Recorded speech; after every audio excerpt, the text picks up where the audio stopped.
Welcome back to the mountain, or welcome to the mountain if it's your first time here. My family and I are off-gridding on our 400-acre homestead, I guess. I don't know, whatever. Part of that is making sure that, we can keep everything secure, like when we're gone for a week, ensuring that I can't make people anymore. What we're looking at is the Zumimall. Down. Oh, perfect. All right, we're looking at the Zumimall camera. Zumimall camera for Team Zumi's Mall. And then we're also looking at the T180 solar integrated hunting camera, blah, blah, blah, trail camera. So this guy works on Wi-Fi. We've got our solar set up, we've got our cellular Wi-Fi set up, and so the solar power is able to keep the Wi-Fi on here all the time. So now we can finally use this guy. However, the Wi-Fi signal only goes so far. We've got 400 acres to keep an eye on. So we're gonna do this guy, which is the solar powered and Bluetooth accessible trail camera. I have some other trail cameras that are hidden up in trees that I haven't checked the SD cards in forever because I don't want to climb up the tree and it's too hard. So we're gonna try the Bluetooth guy. Now, it's important to stress that both of these need SD cards. They can both use 128 gig SD cards, and they both need to be charged before you can really do anything with them. So this is like, I don't know how many of the takes that I've done with this because they weren't charged before. So now they're charged, and I had to go get SD cards and batteries, so I did all that. So just make sure you've got all that together. Now, this guy is still charging, so let's take a look at this guy. All right, so I don't have the outside box for this because it was left outside and it got snowed on, and then the outside box melted, and then I think we threw it away. Anyway, so this is all the stuff that comes in the box. You got the camera itself, you got some whatever before you start instructions, you got a strap, you got a USB cable, and you got a bunch of crap to mount it to trees or whatever. In order to do this, it does recommend that you have batteries, AAA batteries in, and then we need an SD card that goes in the bottom. There's more than one way to skin an SD card. I don't know what that means. It's off-grid lingo. Batteries, SD card. Now what? Get in there. That does not like to... Okay, anyway. The editing is what you're going to be doing while you're herding. Yep. Set up mode. Card error. Yeah, okay. So we will say, format the card. Please wait. Apparently that's good. Oh, let's take all this crap off. Sound like a duck. Get our duck call trail camera. Yeah, now I guess we just go through and muck with the settings. Muck. Oh, that's cool. Is it already doing it? Well, it tells you, you can see, I don't know if you can see, but it'll tell you when like the PIR is triggered, which I don't know what PIR stands for, but anyway. When it would trigger taking pictures. Oh. I need to adjust the date. I need to go through and adjust all the settings. Do you care about that? Setup. Go back to setup. What are we doing? I need to get the Bluetooth going. 4 batteries. Did that. Blah, blah, blah. I just need the Bluetooth. Wait, how do you even get all that? Oh, this is going to suck to edit. Go to setup.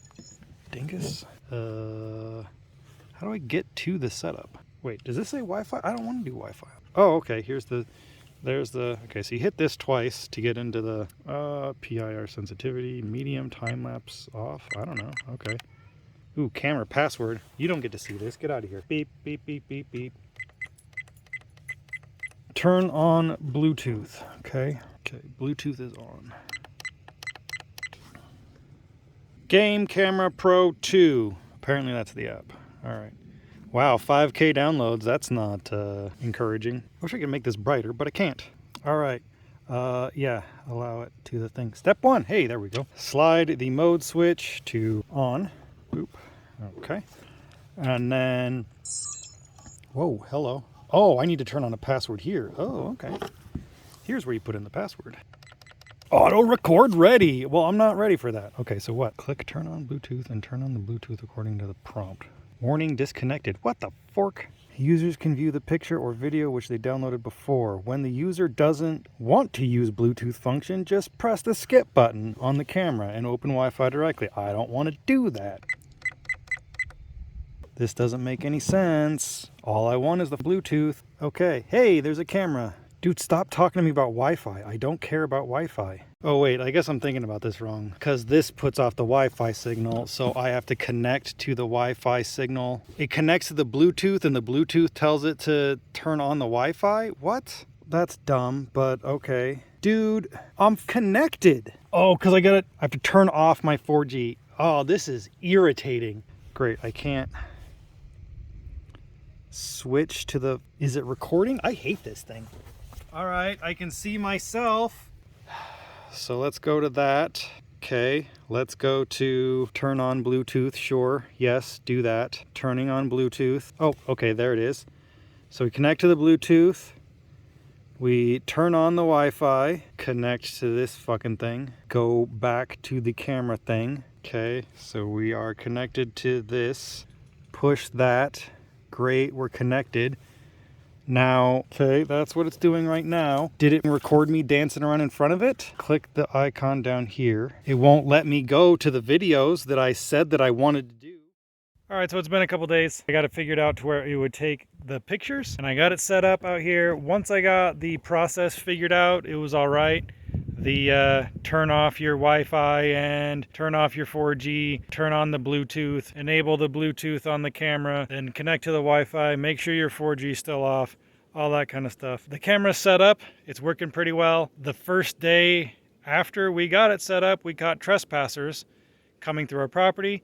I was able to get the license plate of the vehicle and everything, so we were able to take that picture and forward it over to the authorities that work around in this area. And they're looking into it. So I guess the camera is pretty fine overall. Once you get used to the kind of weird process of connecting to it, it works pretty good. The picture quality is good.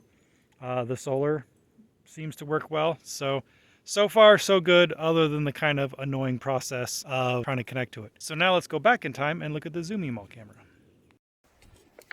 So here I've had it charging.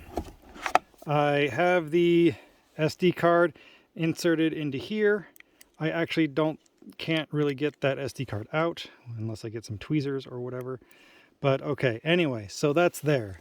Let's look at setting this guy up. What's in the box? I've already gone through and downloaded the app. Download and install the app.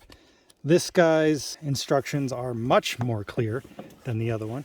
And the other one, this guy I think is like $150. And this guy right now, I think, or at least a model similar to it, is like 65 right now on Amazon. Account registration, did all that. Connect the camera to the app. So we go into the Cloud Edge app. Now we're going to do a plus. I think it's a battery camera. Hold the power on the device. Okay. Is there red lights in there? Can you see that? Let's try it again. Well, I can't. I got it plugged in, and now I can see that the red light is flashing. I assume that means it's in an energized state. So now hold the reset button for 4 to 5 seconds. Wait for a flashing red LED indicator. Well, it's doing that already. All right, whatever. 1, 2, 3, 4, 5. Ooh, I've heard a little tone. Okay. Connect to my Wi-Fi with my password and everything in there. Yes, connect to that. Okay, now do this. Flashing red light. Scan. Come on. 5 to 8 inches. I don't hear a tone. I remember. Oh, there's the tone. Okay, I got a little blue light up here. That's cool. I guess it was just too bright outside for me to see it. Hey, there we go. All right, add successful. My device. Put the camera and the phone at the place of the camera installation. Whatever. Okay. Hey, there I am. Cool. Progress. Okay, next. Okay, cool. Whatever. Yep. Now this is the old one, I think. Is this one? Yay, there's me. Okay, let's get this guy set up. I can still see me out here. Let's hook this guy up. So now I got the solar. I'm gonna go attach this to the dome. So here's the dome. We just got it mounted up right here. Just screwed into the wood frame there. Door closes in, no problems. The cord just kind of comes down and then goes up that way, out the little hole up there. And then the solar panel sits, you can see the shadow of it boop, right there, see the camp from wherever we have internet, which was great when we were gone for quite a while for the recovering of, you know, my vasectomy. It was real nice just to be able to pop in and check on the camp remotely. At one point, it couldn't make the connection and it was all black, and that was a little bit freaky, but it might have just been because it was cloudy for a while and the solar didn't keep up with it. I was able to connect to it again the next day and all good. So we're really happy with that one. We actually got a couple more. All right, so we got the Zumimall camera set up and I've been very pleased with it. It's been amazing just being able to check in, hey, on my phone whenever we're anywhere else, what's going on the property. Really good peace of mind. So we got 2 more of these, and my hope is to be able to extend the Wi-Fi signal down the main road there, so that way whenever I hear someone coming up and down the road, I can just check my phone and say, hey, who's that? What are you doing? So in order to do that, we've got an outdoor directional Wi-Fi antenna. I've never done this before, so I'm gonna hope it works. As my understanding is, as long as you have a Wi-Fi router that has removable antenna, external antenna on it, this should be able to screw right into this. Let's see how that works. This guy, you just mount it to a tree, or I'll just mount it to a tree. It's just got a guy here, some mounting hardware, and then this cable. Now, I believe this cable right here, the end of this, should be able to screw right into one of the antenna on this router. This one is the TP-Link Archer C7 AC1750. It's old and refurbished, and the only reason I got this one was it's the only one that I could confirm online. I'm pretty sure has removable antenna.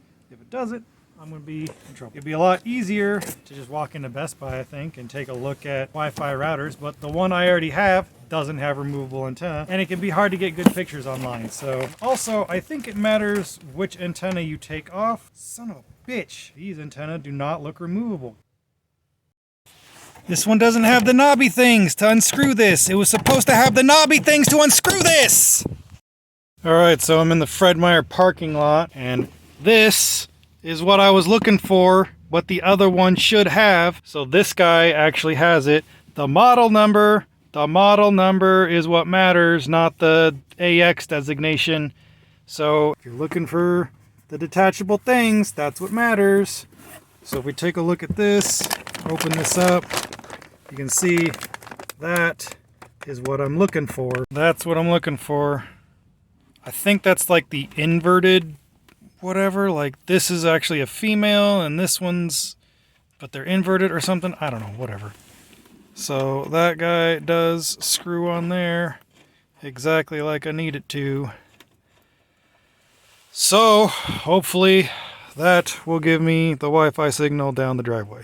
Of course, it was the $270 one that has these things and not the $180 one, so hooray for that. But hey, maybe I can get more of these guys and hook them up into the other slots and shoot Wi-Fi other places to set up security cameras, like where someone set fire to a pallet on the property. Taking a quick video to show the people where the fire was. I am not looking forward to dealing with that. There's deer.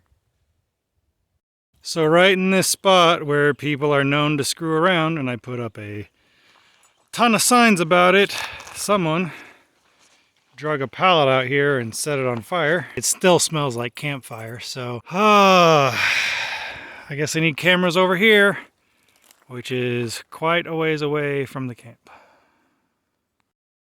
I gotta download a friggin' app to use a friggin' router? Why does everything have to have an app now? I was able to rename the router and reset the password. I ended up having to download the app and sign up for a Netgear account, which I cannot stress how much I did not want to do, but nothing else would seem to work. It's so weird how red everything shows up on camera in this tent. I swear, it's not like a strip club in here when you're just looking around, I promise. Anyway, so last night, I thought I heard people on our property after everyone was trying to go to bed, and so I had to get dressed, ran out there. Turns out they were just off of our property on the public lands. But let's just say I'm excited to get these other cameras up there so that way I can just check the camera. So this is kind of a weird setup, trying to show off the interface of this because I use my phone as a camera, and then now I need to video my camera. Anyway, so this thing's really cool. That Wi-Fi indicator right there, and then the battery indicator, So right here, we are right by the router, and that shows 100% Wi-Fi signal. So I can take this guy down to the road and see what the Wi-Fi signal is down there before actually hooking up that other antenna and then seeing how much it gets boosted. So, okay, very long story short, I've been faffing around with this thing for several days, the external antenna. It matters which antenna thing you screw it into. I had it screwed into this antenna, that did not work. So I screwed it into this antenna and now that did work. I had tried climbing up this tree and angling it down. That didn't really work, that was a little bit harder. So I ended up setting it right over here and just attaching it to a tamp, and then the wind blew the tamp over, so now it's got rocks on it. That is actually working pretty well for now. So now we are quite a ways down the driveway, and you can see the camera is right there. It works really well there. It's like 60% Wi-Fi signal. That worked great. I was able to just take my cell phone and the camera right next to each other, and between the Wi-Fi signal indicator on my cell phone and the Wi-Fi indicator that's coming from the camera. Let's say you're the Wi-Fi antenna. I would just move away like this, and through all the trees and everything, there's a lot of trees between here and there, I would just go like this and be like, oh, signal got low, okay. Oh, signal's better. Oh, signal got low again. Okay, come this way, back up, go further. Okay, good. Oh, tree's in the way, come around the tree. All right, okay, signal's low. Okay, move back. Hey, signal's better. And I did that all the way down the driveway as far as I could go. Now, I had it set up over here. So the camera is currently set up at that little white dot I think you can see right there. It was in this tree right here, but that was like 30%, and it would connect intermittently, but it might take a couple minutes. Like, it took a while to connect to it at 30%. So I ended up having to move it back to there. I really wish I had it here, because that would actually give me view of down the driveway here and to our chain, and that would let me see any cars that were passing by here. But still not enough Wi-Fi signal there, probably because there is a whole ton of trees right there. So camp is that way. So there's way too many trees in the way. I might try and go through and clear out the trees to get a more clear signal. The manufacturer of the antenna says that it should give you 3/4 mile on a clear, unobstructed line of sight view. I certainly don't have that, but maybe I can get it, but that will have to wait for another day. So we're gonna call this good. Really pleased with the Zumimall cameras. They do great. Extending the Wi-Fi signal was a little more difficult than I thought it was gonna be, but so far so good. I'll just have to finagle with it some more. The hunting camera, pretty good, but kind of irritating to deal with. Definitely, I'm gonna have to move that one down over to where the pallets was set on fire in that whole area. But yeah, I guess let's just call that a video for now. If you want to do the YouTubey thingies, the likey, the subscribey, the leaving the comments, the showing the engagement, the helping us grow the channel, that would be stupendous. Thank you, bye.